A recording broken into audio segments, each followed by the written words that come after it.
What's up, everyone? Welcome to the podcast. I'm your host, Isaiah Copon.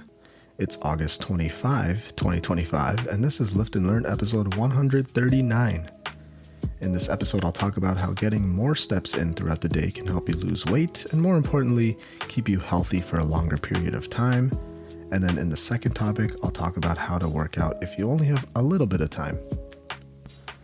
Before that, though, I'll talk a bit about what I've been up to lately, and that might include fitness-related topics, and it might not. If you want to follow me, your host, on Instagram, it's isaiah.copon, and you can also check out my website, isaiahcopon.com. The podcast is on Instagram at Lift and Learn Podcast, on Twitter at Lift and Learn Pod, and also on Facebook. You can just search Lift and Learn Podcast. With that being said, let's get into it. Okay, so clearly it's been a while since I've done this. Got to remember how to do this again and how I'm going to edit this later, but that's for me to figure out. I definitely need to rework that intro because, Twitter? What is that? Anyways, let's talk about life for a bit, catch up a little bit. A lot has happened since last time. I even thought about recording another episode.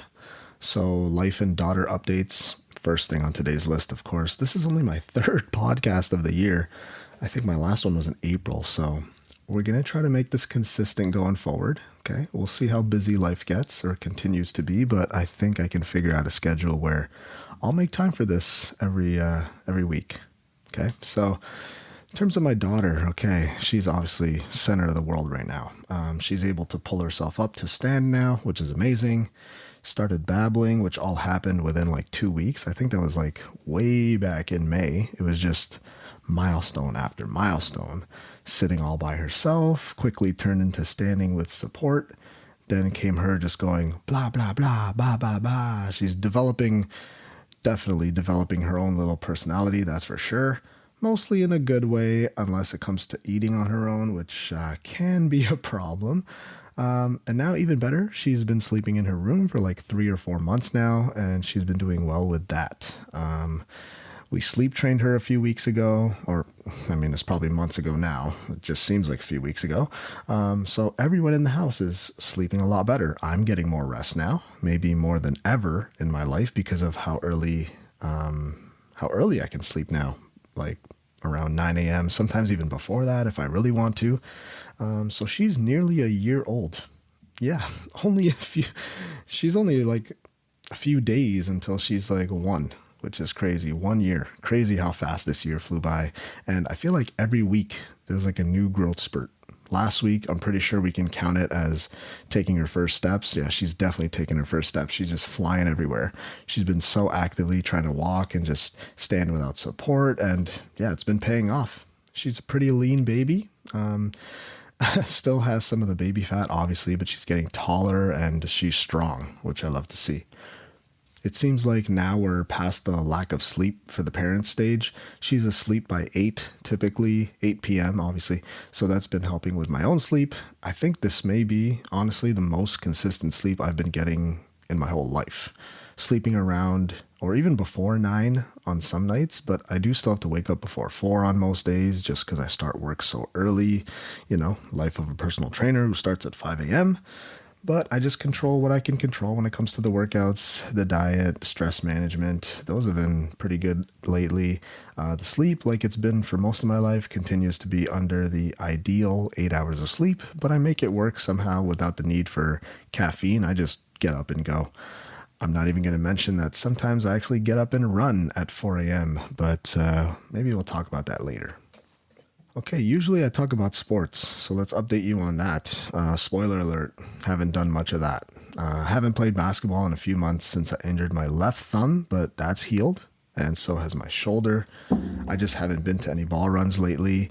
Body's feeling good lately. I've lost actually nearly 20 pounds since the start of the year because I've been doing a lot more activity this year when it comes to cardio. Movement, running, circuit training throughout the week.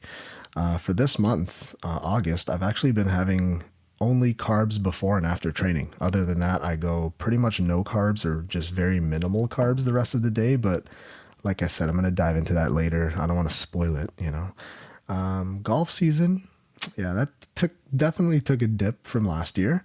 I've only been out there a few times this year. I think I've only done like 9 rounds, and like this time last year, I was out like at least 30 or maybe even 40 times. But it's all good though. I go to the driving range once a week with my daughter. That's been amazing. That's all I have time for, just because my focus is on obviously other things. I was actually pretty deep into pickleball earlier this year, and I might start that back up in September again. Me and one of my clients have been getting into these 1v1s once a week, but honestly, he was beating me, which was unexpected. Thing is, he used to play tennis like 20 years ago, but clearly he still had some of that muscle memory.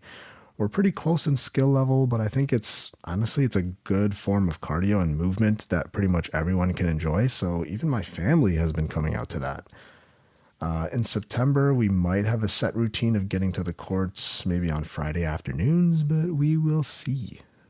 And now, guys, I'm finally at a point where I'm actually not training through any injuries. So cross your finger for me, or fingers, sorry.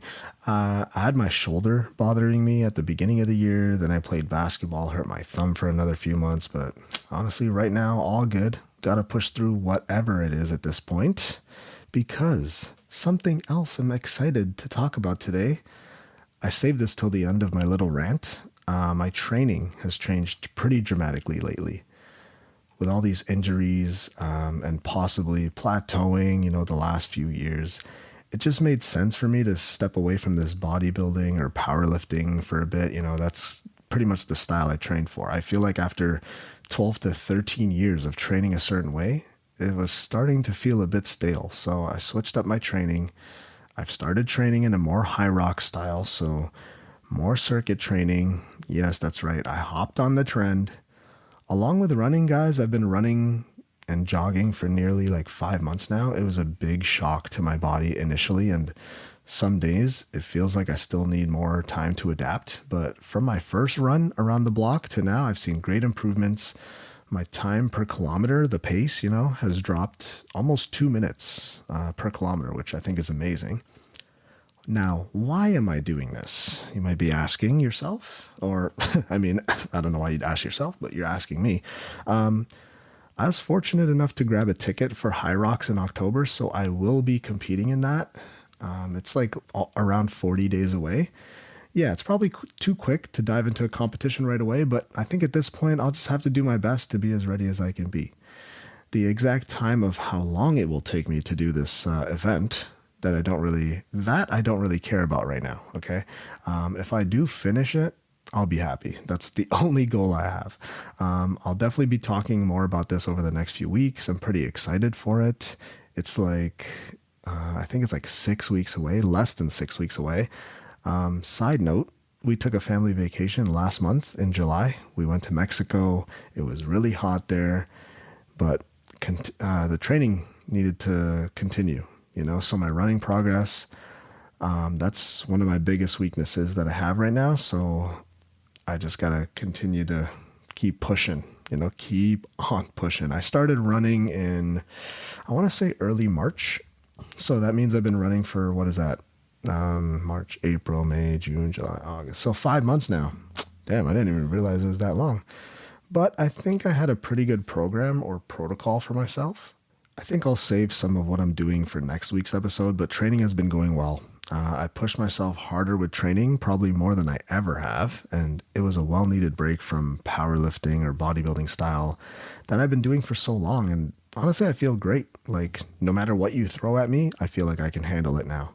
Sports are even easier now because I don't get nearly as tired as I did before, so ball runs, pickleball, just my movement in general is better. Plus, I've been leaning out going into the comp. So the increased intensity and calorie burning workouts definitely help with that. And I also had to be so much better with my diet because that would help me do, best for my competition, basically. Anyways, going back to what I mentioned briefly before going into the actual fitness topics for today. Yeah, we went on our first little family vacation in the middle of July. We went to Mexico. That was great because my daughter did pretty good on all of the flights, with the help of Miss Rachel, of course. She enjoyed being on the beach for a bit, but absolutely loved being in the pool. That was her vibe. We had a spot for her where she could just be in the sun or the shade, and she was able to stand in the water, hanging onto the ledge, just splashing around. I still watch those videos almost every day. Her just slamming her hands into the water, splashing the water everywhere. So her first time in the pool, she enjoyed it. And we're looking at getting her into some classes if we can find like a good time slot for at maybe like the local community center or something. We did spend a bit of time in the public pool a few days ago, and yeah, she loved it. She just hates the parts afterwards where we have to shower her and clean her up. She starts like yelling and crying, but whatever, it's all good. We're setting up her first birthday now. Actually, I don't know where the time has gone. My wife is going back to work full time soon too, so I'll have a lot more time during the week with just my daughter. So it'll be up to me when it comes to continuing to develop her and keep her stimulated and continuing her learning, because my wife did such a good job while she was on her leave to keep her engaged all the time. So hopefully I can do the same with, our walks. I'll have to read to her, take her to the beach maybe if it stays hot, maybe some parks. And of course, I got to bring her golfing next year, all the sports. And that'll be a little bit easier when she starts walking consistently, which, that might be pretty soon. And something for next week, since I talked about my life so far, I did a half High Rocks event at the end of July. I'll tell you about that next week because there will be an episode next week as well. Spoiler alert, it kicked my ass. Question 1. Why getting in more steps throughout the day will help you stay in shape? This is something that didn't always click, especially when I was a new personal trainer. We're talking like 10 years ago. I just figured, okay, train really hard, eat well, and you'll lose weight. This is still true, but for most people out there, they're just not moving enough. Your 1 to 4 hours of working out or exercise a week might not be enough to be in that calorie deficit you're looking for, especially with a big part of the job industry being work from home status. 80% or more of my clients now work from home, so I had to figure out another way for them to lose weight, or better yet, maintain where they're at. You have to keep in mind that exercise doesn't always have to feel like a workout. Another metric to think about is if you're moving more, over time that means more calories burned.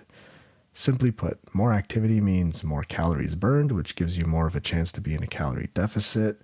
It's not always just about doing 30 minutes or more on the treadmill every day. The reason why that works is really because you're moving more. It's that simple, really. Not only that, just move away from the physical. Walking is going to improve your cardiovascular health. That's the bigger picture. You can strengthen your heart health, lower blood pressure, improve circulation throughout the body. Everyone can benefit from that. If it's summer, you get the added benefit of getting in vitamin D naturally if you're getting it from the sun. Although up here in my area, good luck walking in peak sun. It was so hot this year, and I don't know when it's going to stop. Walking is actually a great way to improve your hormone function too, like cortisol. It can help lower that. Some more points I have here is that walking can help with digestion. And I know when my wife was pregnant, the doctors encouraged her to walk more up to the very last hour, pretty much. That's how beneficial it can be for everyone. Running versus walking. Okay, so yeah, you can run every day too, but this is where an inexperienced person just goes from doing no physical activity whatsoever straight to running. Chances are you're going to hurt yourself. If you haven't ran for over 10 years, sometimes even 30 years without running, and then just go straight into it, more often than not, it's not going to be a good time, The amount of times I've talked to people over the years and told me they didn't work out but wanted to lose weight, so they went straight into running, or even better, when people would tell me they'd start with like 30 minutes on the Stairmaster, oh my God, that's a disaster waiting to happen. It's only a matter of time before they come back to me and tell me they hurt themselves one way or another. Again, this is why walking can be great, especially if it's that first step that gets you back on the exercise habit. It's low impact. Walking is just simply better for the joints. Most people don't lose this ability because regardless, we have to do it every day. You have to walk. You just have to walk.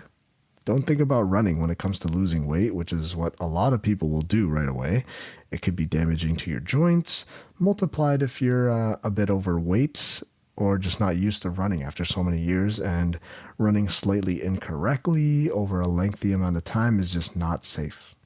Walking, on the other hand, safe for the majority of people. It's a basic activity that doesn't require much thought. It makes it easier to stay consistent. I mean, you can walk anywhere, in your space at the very least. You can just do more things around the house, use your stairs, more movement, that's all it is. Little hacks that I've found that add up at the end of your life. Parking far away. I love doing that. Been doing that for years when I do groceries or even at work. I park as far as I can, pretty much in the corner, usually just in the summer because I'm not trying to walk too far when it's minus 30 out during the winter. One of my clients enjoys taking her work calls while going for a walk, which can be great. You can make those walks even more productive by listening to maybe audiobooks if that's your thing. Maybe you want to learn more, listen to some podcasts, maybe some old episodes of this podcast. Hint, hint, nudge, nudge, just saying. Make use of that time if you want to be a little bit more efficient with your day too. Maybe record some voice notes or voice memos, maybe planning out the rest of the week when it comes to food, other activity, whatever goals you have, write those down or talk to yourself. I don't know. Do that while walking. You get more benefit.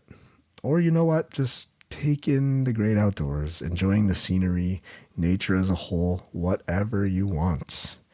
Another strategy that might work for you is to break up your day if possible. Every hour, just stroll around for like 2 to 10 minutes, whatever you can do. It'll go a long way. It's the difference between walking 2,000 steps if you're working from home.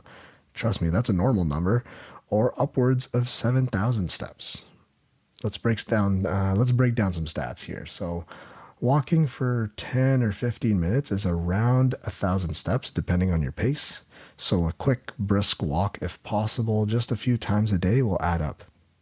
That day and also over the weeks, months, years that you do it. I mean, this whole fitness and health thing should be seen as a long-term thing. I've seen success with this over the years. More recently, the big eye-opener was during the pandemic. The stats worldwide show this. Obesity and overweight rates jumped during the pandemic. Over the span of 2 or 3 years, more than 15 million people crossed the threshold to be classified as obese. And I know even for me, I gained a few pounds during the pandemic too. I'll be honest. Even though my lifestyle for the most part didn't change too much, I still managed to work out during the pandemic, which was difficult. Now, yes, a big factor was food choices, but another big part of that was the lack of movement. I was wondering why my clients, they were gaining weight faster than usual, and I realized it's because their steps per day went from like 8 to 10,000 steps a day to like 2 to 4,000 on average. At first, you don't notice that difference in your life, but multiply that by every day over like a year and a half, and changes were definitely happening, and not in a good way. In terms of weight and their health as well. Something needed to change, and this was a big one. They needed to just go and move more. After that change happened, that's when my clients started to see progress again. They also didn't believe what was happening. How could walks contribute to weight loss or feeling healthier? I mean, it's those things I mentioned earlier. Their joints started to feel better. Hormones were in a more normal range. Their overall health started to improve. They got more fresh air. So if you're still thinking about walking as, it doesn't burn that many calories anyway, then, let's break it down a little bit. Of course, this varies depending on weight and body composition, but on average, you're looking at burning, I think it's like 30 to 60 calories for 1,000 steps. And 1,000 steps could take you like 15 to 20 minutes. This might not seem like much, but for my clients who are seeing a 6,000 step drop on average, that's just a ballpark number, you're looking at potentially 350 calories burned per day that your body was used to burning, and then you took that away. And now you're actually keeping those calories on you instead. So that's only one day. At the end of the week, that's 2,000 calories every week that used to get burned. That's not anymore. Pile on the fact that the meals during those times that the majority of people were eating were not great. I mean, food delivery services made a killing during those times. You can see why the overweight rates have gone up worldwide. So As our life shifts to a more sedentary lifestyle, this is how you combat it. But I know it's easier said than done. I'm fortunate enough to I've always had a job where I'm always constantly moving. I'm on my feet all day. That helps me stay in shape, even into my mid 30s. I'm turning 35 in like a month. But if you're looking for another piece to the puzzle, this might be where you're lacking. Maybe it's time to start paying attention to your steps and figuring out how you can slowly increase that and get to above 7,000 steps if you're looking at a long-term goal. In reality, just track how much you're doing now and beat that next week. I think that would be a solid start as opposed to just thinking, oh man, I got to get to 10,000 steps every day or I failed. Just start walking.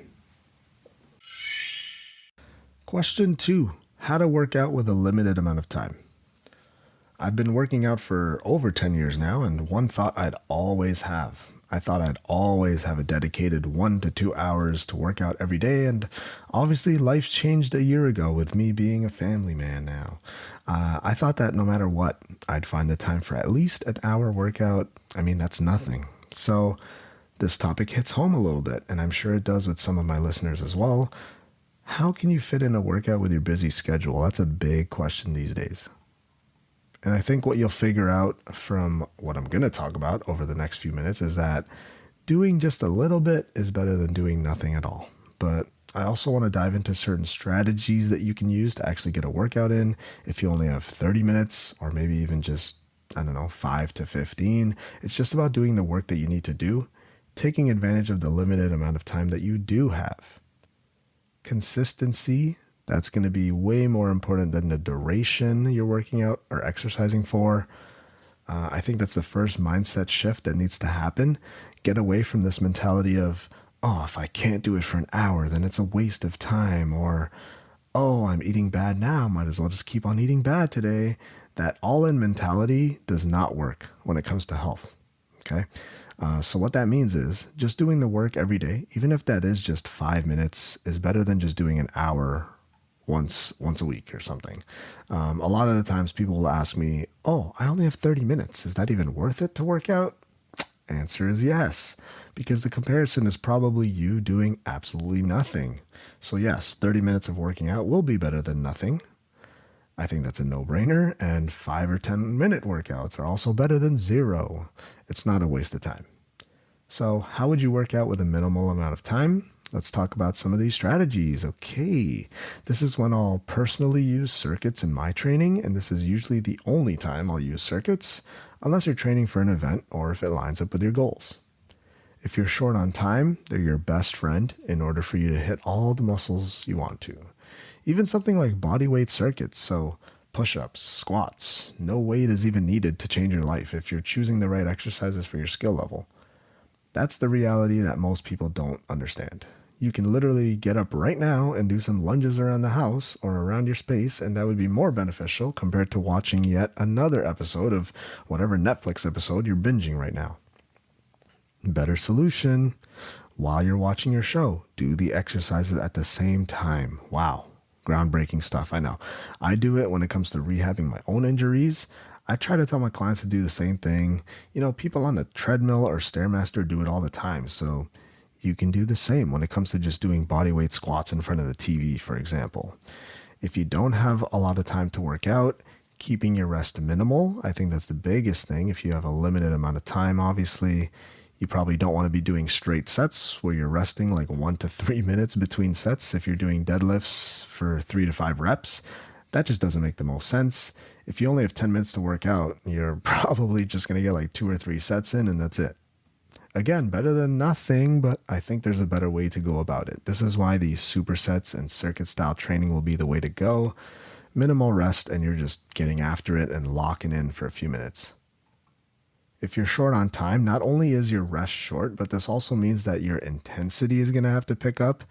This can be really effective, especially if you're not used to it. So if this is a strategy, that I plan on using with my own clients, I always just make sure they're capable of working this hard. Resting less will just naturally make the workout harder. EMOM workouts could be a good one too. That stands for every minute on the minute. That means you're doing different movement every time. You don't need to go all out, but you should be pushing yourself a little bit. So think about full body movements. An example of a quick EMOM workout, I don't know, 10 squats, 5 to 10 push-ups, 5 to 10 jumping jacks, and repeat that for 5 minutes. That's just a super basic example, but even that requires no extra equipment. So no excuses. Supersets would be great as well. This is where you do exercises back to back. Instead of doing barbell curls, 3 sets of 10, 2-minute break, and then going to straight bar tricep push down, 3 sets of 10, 2-minute break. That might take like 15 minutes, maybe 20 to do, depending on if you're actually on top of your break time. Instead, you can just barbell curl your set of 10, go straight into this push down method. You'll be like saving half the time.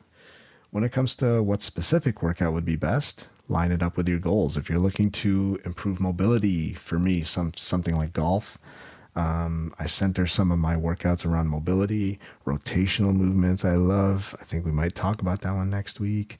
I can definitely work on mobility and rotational stuff in 10 to 20 minutes. So if I have time between clients, I'll do that for a little bit. Not crazy intense, but the alternative, which is what I sometimes will still do, is I'll sit in a chair and ignore the issues. This is going to be more important for me looking forward because next year I want my mobility to be improved for sure. If I work on that a few times a week, even just 10 minutes a day, I'll be closer towards my end goal. So that's all I'm thinking about. You might even try something like a high rocks. So this is a circuit style workout, kind of like CrossFit. You just don't hurt yourself, please. And know your limits. You might be doing something like sled push and sled pull, maybe a push press with a bar or a heavy ball, some walking lunges, maybe with weights or without weights, and then finishing with a row or bike or a bit of a jog, and you just repeat that 2 or 3 times. Building that strength and cardio, that's what they're calling hybrid athletes these days. If you're looking to burn fat or get your typical workout in, do some HIIT if you're capable of that, high intensity interval training. Looking to build strength, working on those compound movements, at least making sure the form is perfect, getting the reps in. Intentional practice is key. Yes, progressive overload is important, but sometimes it's just about doing the work. Even if the weight is not as heavy as you're used to, that's what a lot of people forget. This is something I had to shift towards. Sometimes at work, I'll have 30 minutes between clients, so I'll just do something like what I did the other day. It wasn't a mobility day. It was supposed to be a full 2-hour break, typical push day, but then when I looked at my schedule, I had an appointment that cut into my full workout time, and that's okay. You might resonate with that, looking at your schedule, having all this time free, and then someone schedules in a meeting at the worst time. But anyways, my workout ended up being cable flies, supersetting into a dumbbell bench press. Did 3 sets of that in like 6 minutes. Then I did a shoulder press superset with lateral raises, supersetted arms, so biceps and triceps. Did some sprints on the treadmill. I was done in like less than 25 minutes. Super quick, quick pump. And my alternative, if I hadn't done that, would have just been sitting around at a computer, probably not using the time wisely at all. But I knew I had to do something active this day. On some days, that half hour just means 15 minutes of mobility with a shower and a protein shake. It just depends on the day. Remember that working out doesn't mean just exercise, even though that's what I kind of ranted on for like 10 minutes there. It could just mean parking your car far away so you walk an extra 4 minutes outside. That adds up in your life. I literally just talked about this a few minutes ago in the previous topic. Like I said, even 5 minutes of movement is going to benefit you. Studies do show this. That might mean just a quick walk, do the stairs, get some fresh air, hold a plank. Have you ever tried to do the stairs for 5 minutes straight? Trust me, that's a workout even for me. Climbing up my 5 or 6 flights of stairs to get to my floor at the condo is a workout for me most times. That's why I hate when the power goes out. I have a client who would always take the elevator to come and train with me. First thing I did was convince her to take the stairs. Yes, it was hard for her at first, but she got used to it after a few months. She did have other medical issues that caused her body to be more imbalanced than most, but still, she powered through. Whatever it is, remember that movement is medicine. There's no wrong you could do here. It's just about getting up and doing something to benefit you. That's it. Something I would definitely think about working on. Don't sleep on this. Your stretches, mobility work, like I said, even a little bit would go a long way. Not only with this, not only with fitness and health. I mean, that's how it is for life. You get what you put in. So that effort has to be there. I get so many clients and family members who are dealing with pain, and a lot of times they're injuries that they suffered years ago, but they're still dealing with those pains years later because they needed to do the necessary work when it comes to the rehab process, but they didn't. Spending those few minutes a day working those areas of pain could have added up to hundreds or thousands of minutes of rehabbing and feeling better. Or if you're just doing the mobility and stretching work, that's fine. Spend that time improving those movements to live more pain-free. It doesn't mean you have to be in the gym all the time. You can move anywhere you are. It's just about doing the action. If you need any support, feel free to reach out. I'm always here. But that concludes episode 139 of the podcast. Thank you for listening. If you really enjoyed the episode or my podcast as a whole, then please leave a review and comment on iTunes or whatever your choice of podcast platform is. Also, if you haven't already, you should hit that subscribe button because I'll be releasing episodes every Friday. If you want to follow me, your host, I'm Isaiah.Copon on Instagram. And you can also check out my website, isaiahcopon.com. If you want to follow the podcast, you can check out @Lift and Learn Podcast on Instagram. And there's also a Facebook page if you just search Lift and Learn Podcast. Free audio post-production by alphonic.com.